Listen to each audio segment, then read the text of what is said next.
Hello, good morning. मैं M Kumar best online classes में आपका स्वागत करता हूं। आज हम लोग शुरू करेंगे क्लास 10th का फिजिक्स। शुरू करते हैं। विज्ञान, विज्ञान जिसको इंग्लिश में बोलते हैं साइंस। साइंस इंग्लिश में बोलते हैं साइंस। तो पिछली क्लास में हमने आप लोगों को बताया था कि कितने नंबर का एग्जाम होता है, कितने खंडों में इसको प्रश्न को विभाजित किया गया है, सब्जेक्टिव और ऑब्जेक्टिव के बारे में बताया था, कितना कितना नंबर का होता है।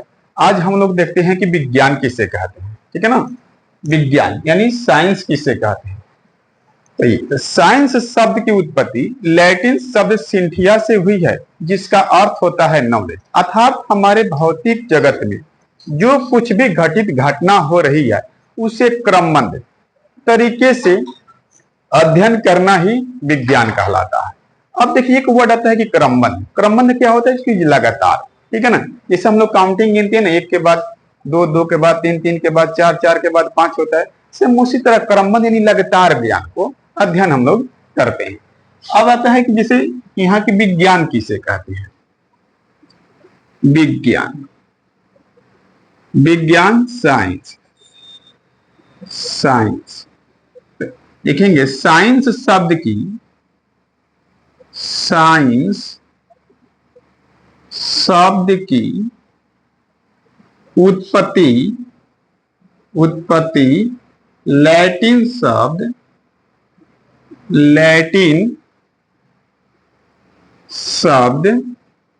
सिंथिया से हुई है। कहां से हुई है? सिंथिया। सिंथिया से हुई है, जिसका अर्थ होता है नॉलेज। नॉलेज अर्थात जानना, जानना। ठीक है ना, यह कहेंगे अर्थात हमारे भौतिक जगत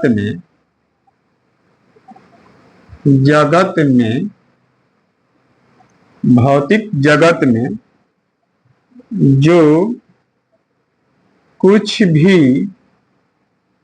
घटित घटना हो रही है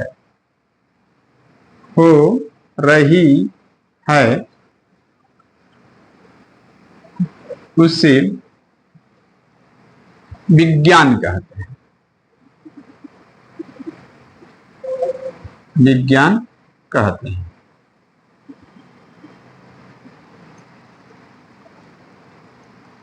अब यहां देखिए कि विज्ञान किसे कहते हैं। तो हमने लिखा कि साइंस शब्द की उत्पत्ति लैटिन शब्द सिंथिया से हुई है, जिसका अर्थ होता है नॉलेज अर्थात जानना।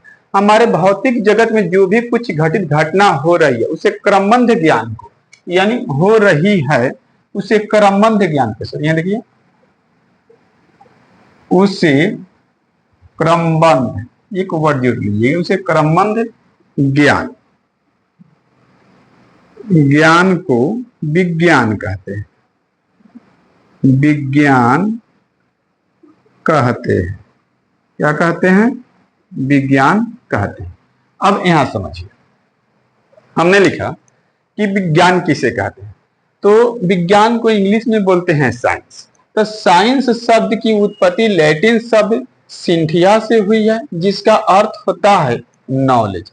नॉलेज अर्थात हमारे भौतिक जगत में जो भी कुछ घटित घटना हो रही है उससे क्रमबद्ध ज्ञान को ही विज्ञान कहते हैं। अब एक वर्ड आता है कि क्रमबद्ध ज्ञान। भाई है क्या क्रमबद्ध? यानी क्रमबद्ध में होता है कि लगातार, जैसे एक के बाद दो, दो के बाद तीन, तीन के बाद चार आता है, काउंटिंग हम लोग गिने हैं। ठीक है ना, सेम उसी तरह क्या कहते हैं, किसी भी घटना को लगातार विस्तार रूप से ज्ञान को ही हम क्या कहते हैं? विज्ञान कहते हैं। तो ये आप लोगों ने देखा कि विज्ञान। अब आता है कि जो हम लोग साइंस पढ़ेंगे यानी विज्ञान, ये हुआ। तो विज्ञान हम लोग पढ़ेंगे तो विज्ञान को 3 भागों में, ये क्लास 10th में, ये और के लिए नहीं बताए, केवल हम क्लास 10th में कौन कौन से सब्जेक्ट पढ़ने हैं विज्ञान में वो हम बता रहे हैं, ठीक है ना। ये देखिए, ये आप लोगों ने लिख लिया, क्लियर। अब आते हैं, इसको इरेज करते हैं, इरेज करते हैं। अब हम लोग समझेंगे कि यहाँ विज्ञान को कितने भागों में बांटा गया है, कौन कौन भाग हमको पढ़ना है इसमें। तो विज्ञान में केवल हमको कितने भाग में बांटा गया है, कौन कौन पढ़ना है, तो यहाँ देखिए ये विज्ञान हो गया। क्लास 10th में केवल हमको 3 ही भाग पढ़ना है, ठीक है ना। पहला हो जाएगा ये भौतिकी, क्या हो जाएगा, भौतिकी, जिसको बोलते हैं फिजिक्स, फिजिक्स, ठीक है ना। दूसरा भाग जो हो जाएगा जीव विज्ञान, क्या हो जाएगा, जीव विज्ञान, जीव विज्ञान, जिसको बोलते हैं बायोलॉजी, बायोलॉजी। तीसरा हो जाएगा आपका रसायन शास्त्र, रसायन शास्त्र, जिसको बोलते हैं केमिस्ट्री, इंग्लिश में केमिस्ट्री। अब देखिए केमिस्ट्री, तो ये 3 भाग में आपको बांट दिया गया है, 1, 2 और 3। तो 3 भाग में बांट दिया गया है, कौन कौन, ये भौतिक, जीव विज्ञान और रसायन। तो ये केवल क्लास 10th में ही 3 भाग हमको पढ़ना है, ठीक है ना। क्लास 10th में केवल 3 भाग पढ़ना है। अब आइए कि हम लोग क्या करेंगे, पहले किसको पढ़ेंगे, भौतिक को पढ़ेंगे, ठीक है ना, भौतिकी को पढ़ेंगे यानी फिजिक्स को। तो आज हम लोग शुरू करने वाले फिजिक्स, ठीक है ना, क्या शुरू करेंगे, फिजिक्स। तो आइए शुरू करते हैं फिजिक्स। तो फिजिक्स के बारे में कुछ हम लोग जानेंगे कि फिजिक्स कहते किसे, यानी भौतिक किसे कहते, भौतिकी, जिसको बोलते हैं फिजिक्स, फिजिक्स बोलते हैं, फिजिक्स बोलते हैं भौतिकी।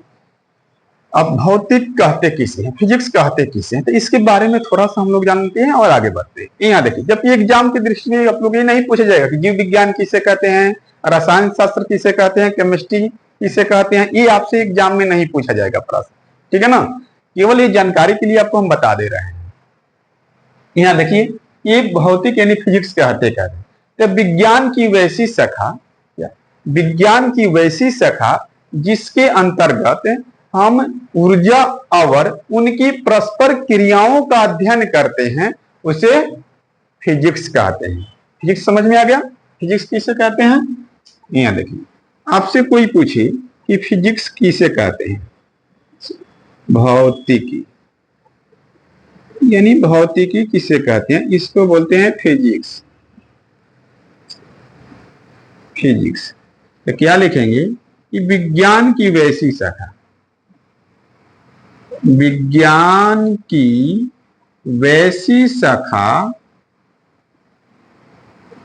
विज्ञान की वैसी शाखा जिसके अंतर्गत, जिसके अंतर्गत, जिसके अंतर्गत, अंतर्गत ऊर्जा और उनकी परस्पर क्रियाओं का, क्रियाओं का, क्रियाओं का अध्ययन किया जाता है, अध्ययन, अध्ययन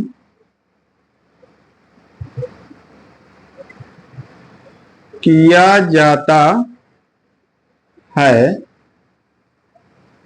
उसे फिजिक्स, फिजिक्स कहते हैं।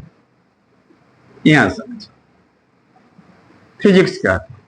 फिजिक्स किसे कहते हैं, तो यहां देखिए, फिजिक्स किसे कहते हैं, तो क्या लिखा हमने कि फिजिक्स यानी भौतिक, ठीक है ना। ये भौतिकी इंग्लिश में बोलेंगे फिजिक्स किसे कहते हैं, तो विज्ञान की वैसी शाखा जिसके अंतर्गत ऊर्जा और उनकी परस्पर क्रियाओं के बारे में अध्ययन किया जाता है उसे हम फिजिक्स कहते हैं। अब यहां से क्लास 10th में जो हम लोग को जो पढ़ना है, किताब भौतिक के बारे में हम देखा, साइंस के बारे में देखा। अब यहां से हम लोग टॉपिक बाय टॉपिक चलते हैं। यहां है पहला टॉपिक कि प्रकाश।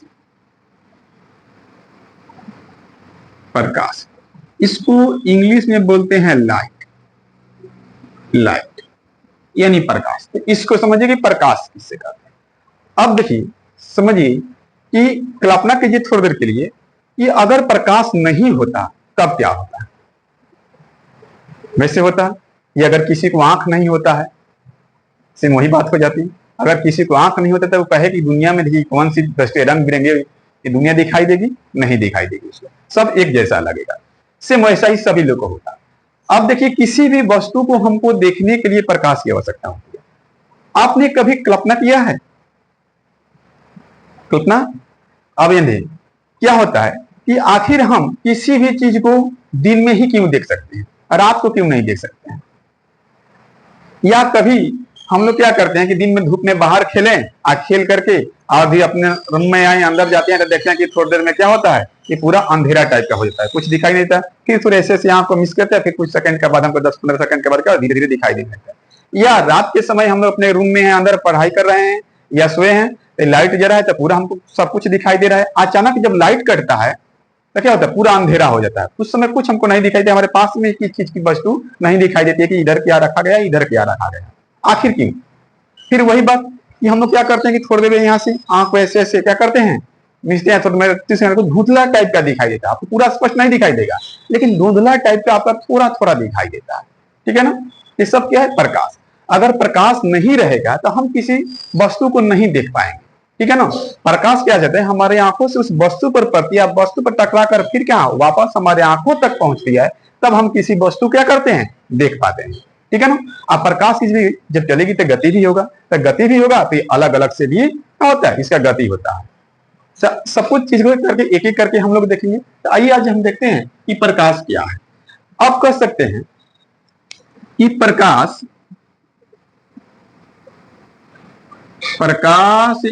एक प्रकार की ऊर्जा है। क्या है? ऊर्जा। ऊर्जा है जो वस्तुओं को देखने में सहायता करती है। यहाँ देखिए, सहायता करती है। भिन्न भिन्न माध्यमों में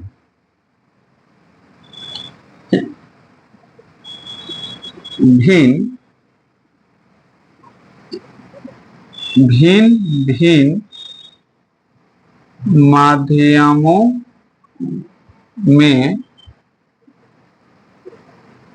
प्रकाश की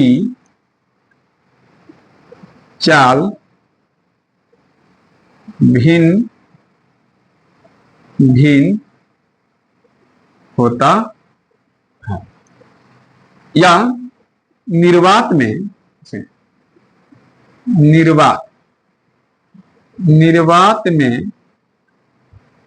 प्रकाश की चाल 3 × 10⁸ मीटर प्रति सेकेंड होता है। ठीक है ना? यहां से आपसे ऑब्जेक्टिव पूछा जाएगा। अब यहां से क्या पूछा जाएगा, ऑब्जेक्टिव आपसे पूछा जाएगा। ठीक है ना? कि निर्वात में प्रकाश की चाल कितनी होती है। तो निर्वात में प्रकाश की चाल कितनी होती है, तो 3 × 10⁸ मीटर प्रति सेकेंड। आप लोग को कितना बताना है कि 3 × 10⁸ मीटर प्रति सेकेंड होती है। अब यहां समझिए कि प्रकाश क्या है। तो प्रकाश यानी लाइट, तो प्रकाश एक प्रकार की ऊर्जा है जो वस्तुओं को देखने में सहायता करती है। वस्तुओं को देखने में सहायता करती है। भिन्न भिन्न माध्यमों में प्रकाश की चाल भिन्न भिन्न होती है। निर्वात में प्रकाश की चाल 3 × 10⁸ मीटर प्रति सेकेंड होता है। यहां से आप लोग को ऑब्जेक्टिव ए, इसको अंडरलाइन कीजिए, ये आपसे ऑब्जेक्टिव पूछा जाएगा। ठीक है ना? ये प्रश्न यहां से पूछा जाता है ऑब्जेक्टिव, 1 नंबर आपसे आएगा यहां से, ये निर्वात में प्रकाश की चाल कितनी होती है। अब आते हैं कि दुनिया में आपको जितने भी वस्तु दिखाई दे रही है, दुनिया में जितने भी आपको वस्तु दिखाई दे रही है वो दो ही प्रकार की, क्या, एक प्रदीप्त एक अदीप्त होती है, ठीक है ना। यानी दुनिया में जितनी भी वस्तु दिखाई दे रही है वो दो टाइप से दिखाई देती है, दो प्रकार से दिखाई देती है ना। अब देखिए, एक ऐसी वस्तु होती है जो प्रकाश उद्दीपन कर सकती है, उद्दीपन कर सकती है, उत्सर्जित कर सकती है, ठीक है ना। एक ऐसी वस्तु होती है दूसरी जो कि प्रकाश को उत्सर्जित नहीं कर सकती है, नहीं कर सकती है। अब यहां देखिए, तो जो प्रकाश की उद्दीपन करेगी, ठीक है ना, उत्सर्जित करेगी, तो उसको हम क्या कहेंगे, प्रदीप्त या दीप्त वस्तु, यानी जो प्रकाश की उद्दीपन करेगी। नेक्स्ट टॉपिक हम लोग का हो जाएगा कि प्रदीप्त, ठीक है ना, या इसको बोलते हैं दीप्त, ठीक है ना, दीप्त बोलते हैं। अब देखो, तो अभी हमने बताया कि कुछ ऐसी भी वस्तुएं होती है जो प्रकाश को उद्दीपन कर सकती है, ठीक है ना, और कुछ ऐसी वस्तुएं होती है जो प्रकाश को उद्दीपन नहीं कर सकती है। तो जो प्रकाश के जो उद्दीपन करेगी उसको दीप्त वस्तुएं या प्रदीप्त वस्तुएं कहेंगे, और जो प्रकाश को उद्दीपन नहीं करेगी उसे क्या कहेंगे, अदीप्त वस्तुएं कहेंगे। यहाँ देखिए, इसका डिफिनेशन कैसे याद करेंगे हम लोग कि दीप्त वस्तुएं क्या है, ठीक है ना। दीप्त वस्तुएं क्या है, तो वैसी वस्तुएं, वैसी वस्तुएं जिनसे प्रकाश उत्सर्जित होता है, उत्सर्जित, उत्सर्जित या उद्दीपन होता है, होता है, उसे दीप्त वस्तुएं कहते हैं। क्या कहते हैं, दीप्त वस्तुएं कहते हैं। अब जैसे एग्जाम्पल, जैसे मान लीजिए क्या हो जाएगा, बिजली का बल्ब, क्या हो जाएगा, बिजली का जलता हुआ बल्ब, क्या हो जाएगा, बल्ब हो जाएगा।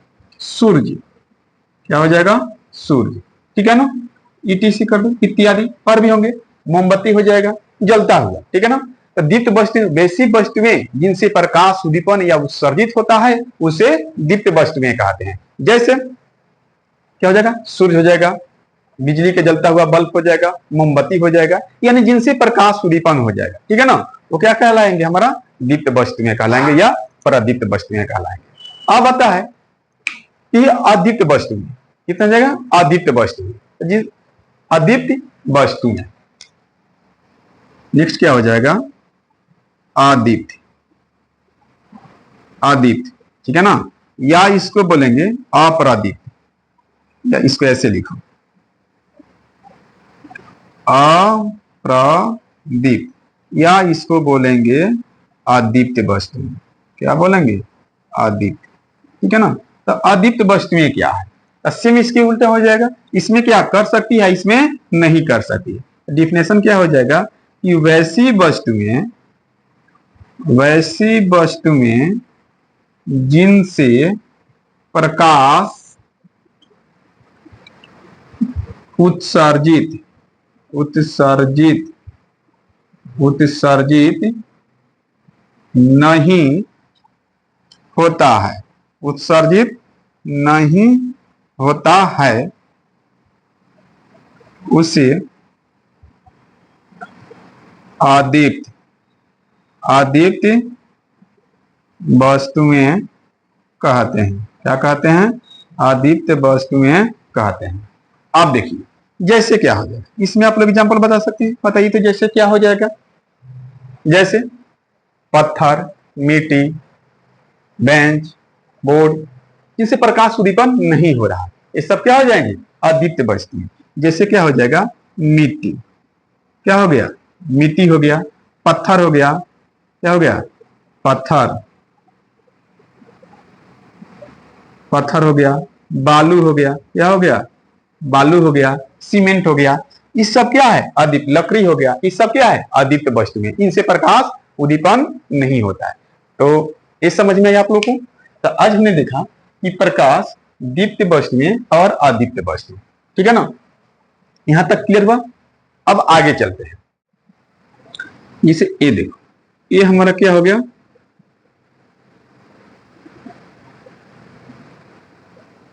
मोमबत्ती हो गया, ठीक है ना, कैंडल हो गया, ये जल रहा है, इससे प्रकाश उद्दीपन हो रहा है।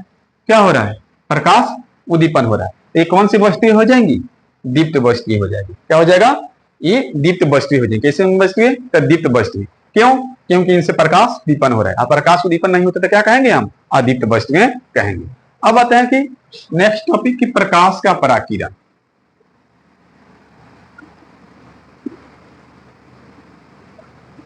प्रकाश का पराकिरण। अब यहां देखो पराकिरण क्या है, यहां से ये प्रकाश कहीं से आ रहा है और यहां पर क्या है? सूक्ष्म कण है। ये सूक्ष्म कण, सूक्ष्म मतलब क्या होता है? सूक्ष्म कण क्या है? सूक्ष्म कण।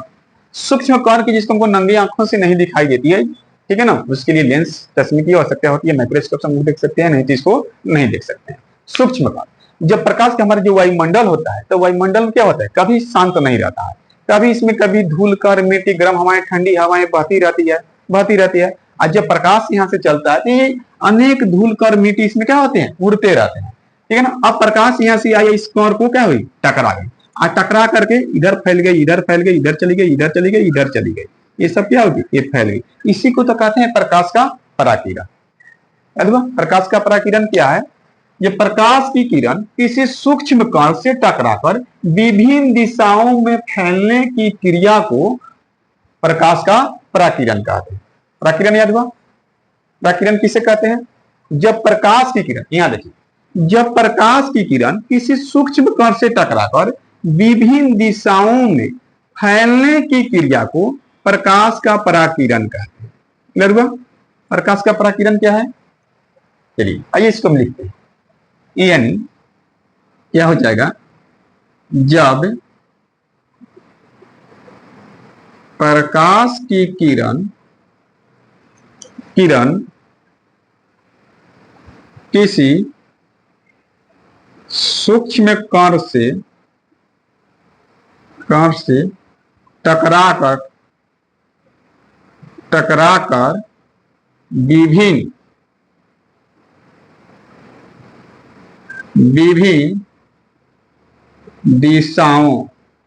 विभिन्न दिशाओं में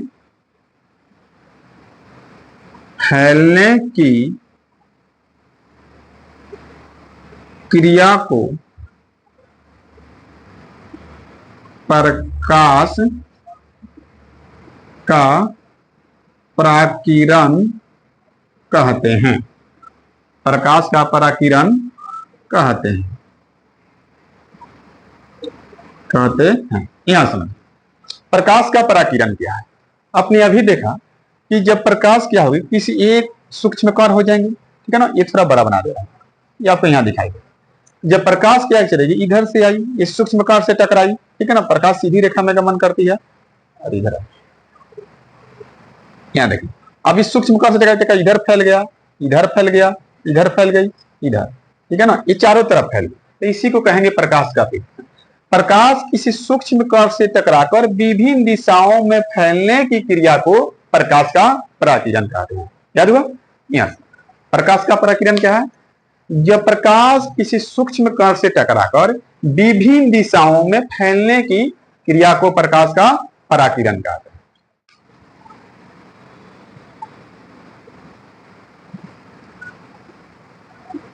प्रकाश की किरण, लाइट ऑफ रे।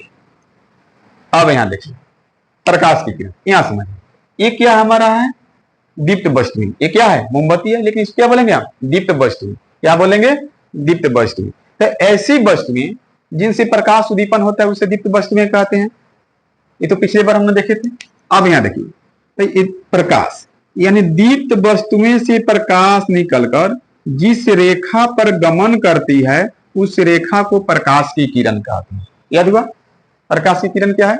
तो दीप्त वस्तुएं से प्रकाश निकलकर जिस रेखा पर गमन करती है उस रेखा को प्रकाश की किरण कहते हैं। याद है, दीप्त वस्तु प्रकाश की किरण, दीप्त वस्तुएं से प्रकाश निकलकर जिस रेखा पर गमन करती है उस रेखा को प्रकाश की किरण कहते हैं। अब यहां देखिए, ये पूरा ही मिला दिया जाए तो ये क्या बना दे रहा है? समूह। क्या बना दे रहा है? समूह। तो आपसे पूछिए कि समूह यानी समूह किसे, ये समूह ये क्या बन रहा है, सभी समूह बन रहा है। समूह आप देखिए ये सब क्या बन रहा है, समूह बना दे रहा है। तो किरण पुंज आप देखिए यहां से आता है कि किरण पुंज क्या आ जाएगा, किरण पुंज। ये समूह बनते हैं, किरणों के समूह को क्या कहते हैं, किरण पुंज कहते हैं। किरणों के समूह को किरण पुंज कहते हैं। ये कितने प्रकार की हो जाएगी, तो 3 प्रकार की। तो पहले इसके डिफिनेशन हम लोग लिख लेते हैं। यानी प्रकाश की किरण क्या है, दीप्त वस्तुएं से, दीप्त वस्तुएं से प्रकाश निकल कर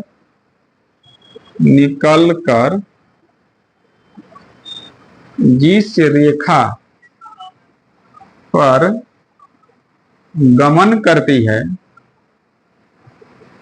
गमन करती है उस रेखा को प्रकाश की किरण कहते हैं। किरण कहते हैं यानी दीप्त वस्तुएं से प्रकाश निकलकर जिस रेखा पर गमन करती है उस रेखा को प्रकाश की किरण कहते हैं। अब देखिए इस सभी क्या बना दिया, एक समूह बना दिया। इसको क्या बोलेंगे हम, किरण पुंज। नेम क्या हो जाए, किरण पुंज। किरण पुंज, किरण पुंज। तो आप देखिए इस सभी प्रकाश की किरण है, तो यहाँ डिफिनेशन अपने से बनाएंगे कि किरणों के समूह को किरण पुंज कहते हैं। किरण पुंज कहते हैं। अब देखिए किरणों के समूह को किरण पुंज कहते हैं। अब ये कितने प्रकार की होती है, यह 3 प्रकार की होती है। यह 3 प्रकार की होती है, ठीक है ना, 3 प्रकार की होती है। पहला यहां अच्छा इसको थोड़ा इरेज करते हैं। पहला हो जाएगा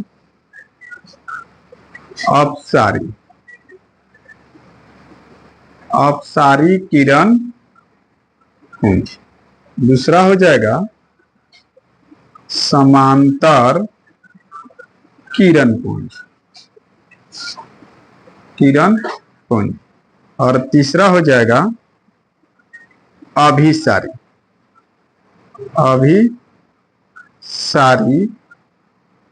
किरण पुंज। अभिसारी किरण। अब एक एक करके यहां देखते हैं कि समांतर यानी क्या है कि अपसारी किरण पुंज कहते हैं। किसे कहते हैं, तो देखो ये हमारा कोई वस्तु हो गया, अब ये दीप्त वस्तु हो गया। अब यहां से प्रकाश निकलकर आगे की ओर फैले, यहाँ आगे की ओर फैले, इसे कहेंगे हम क्या, अपसारी किरण पुंज कहेंगे। यानी जिस किरण पुंज की सभी किरणें एक बिंदु से निकलकर आगे की ओर फैलती है उसे अपसारी किरण पुंज कहते हैं। यानी अपसारी किरण पुंज किससे कहते हैं, तो जिस किरण पुंज की सभी किरणें एक बिंदु से निकलकर आगे की ओर फैलती है उसे अपसारी किरण पुंज कहते हैं। ठीक, अब आता है कि दूसरा क्या हो जाएगा, समांतर किरण पुंज। यहां देखिए समांतर क्या हो जाएगा, सभी प्रकाश किरण एक दूसरे की समांतर है, ठीक है ना। समांतर का मतलब दोनों बीच के जो दूरी होगा ये वाला तो समान हो, ठीक है ना, एक दूसरे क्या हो जाएगा, ये इक्वल होंगे, बराबर दूरी हो जाए, इसको बोलेंगे समांतर किरण। तो जिस किरण पुंज की सभी किरणें एक दूसरे के समांतर होती है उसे समांतर किरण पुंज कहते हैं। यहां देखिए इस समांतर किरण पुंज, तो जिस किरण पुंज की सभी किरणें एक दूसरे के समांतर होती है उसे समांतर किरण पुंज कहते हैं। अब आता है कि अभिसारी किरण पुंज किसे कहते हैं। अभिसारी किरण पुंज, तो ये बिंदु हो गया, अब यहां से प्रकाश क्या आएगी, यहां मिलेगी, ठीक है ना। अब देखिए इसको एरो के निशान ऐसे दिखाएगा, ये प्रकाश की किरण कहीं से आ रही है और ये बिंदु पर क्या, ये मिल रही है। अब यहां देखिए, तो अब कहेंगे अभिसारी किरण पुंज किसे कहते हैं। अभिसारी किरण पुंज किसे कहते हैं, तो जिस किरण पुंज की सभी किरणें एक बिंदु पर आकर मिलती है उसे अभिसारी किरण पुंज कहते हैं। यानी जिस किरण पुंज की सभी किरणें एक बिंदु पर आकर मिलती है उसे अभिसारी किरण पुंज कहते हैं। चलिए अब इसको लिख लेते हैं। तो ये आप लोग को समझ में आया? यहाँ देखिए, अब एक एक करके हमने क्या करेंगे, सबका डिफिनेशन लिख लेंगे। ये फिगर से आप लोग समझ गए, अब इसको इरेज करते हैं। तो आपको ये रटना नहीं है, ठीक है ना, केवल फिगर से समझ करके याद करना है। केवल एक बार समझ लीजिएगा, ध्यान से उसको याद हो जाएगा, रटना नहीं। क्या था?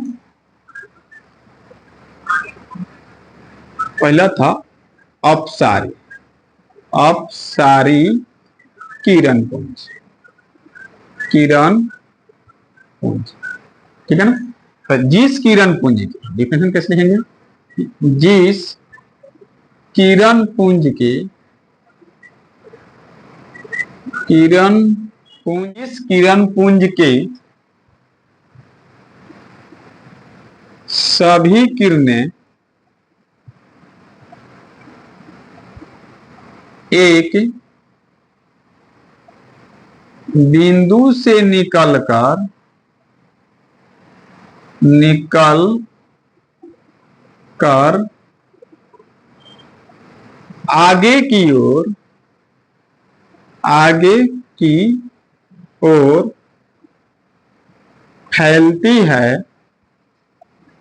फैलती है उसे अपसारी किरण पुंज कहते हैं, किरण पुंज कहते हैं। क्या कहते हैं? किरण पुंज कहते हैं। आप देखिए, यहां फिगर से याद करना, ये डिफिनेशन आपको याद नहीं करना है, केवल फिगर से, ये परिभाषा क्या करना है, केवल फिगर से याद करना है। आप फिगर से याद कैसे करेंगे, यहां देखिए बोल, यानी जिस किरण पुंज की सभी किरणें, देखो ये बिंदु हो गया, तो जिस किरण पुंज की सभी किरणें एक बिंदु से निकलकर आगे की ओर फैलती है उसे अपसारी किरण पुंज कहते हैं। क्या कहते हैं? अपसारी किरण पुंज। दूसरा क्या था? समांतर किरण पुंज, यानी समांतर किरण पुंज, ठीक है ना। अब देखिए क्या हो जाएगा कि जिस किरण पुंज के सभी किरणें एक दूसरे के समांतर होती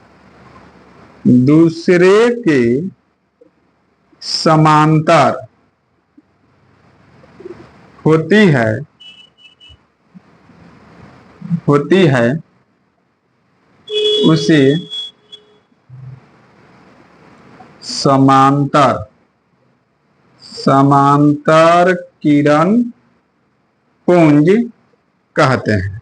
यहां देखिए, केवल फिगर से याद करना है, इसको डिफिनेशन को रटना नहीं, ठीक है ना, केवल फिगर से याद करना है।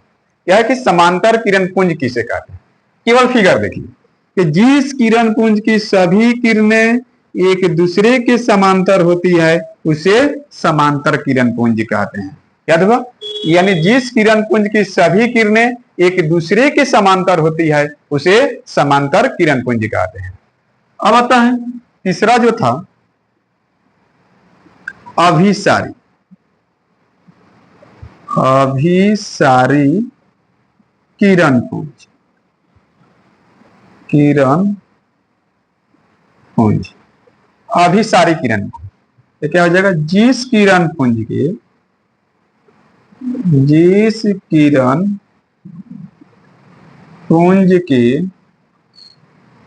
सभी किरणें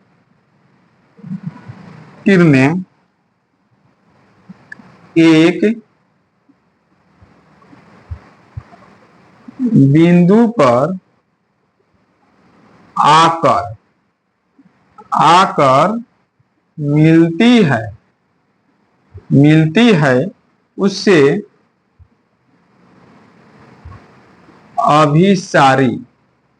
अभिसारी किरण पुंज कहते हैं। कहते हैं, अभिसारी किरण पुंज कहते हैं। अब देखिए इस डिफिनेशन को भी क्या करना है, याद नहीं करना है, केवल फिगर से समझना है। फिगर से एक बार समझिएगा तो हमेशा के लिए याद हो जाएगा। तो केवल आप लोग फिगर देखिए और फिगर से समझ कर याद कीजिए और रटना नहीं है इसको।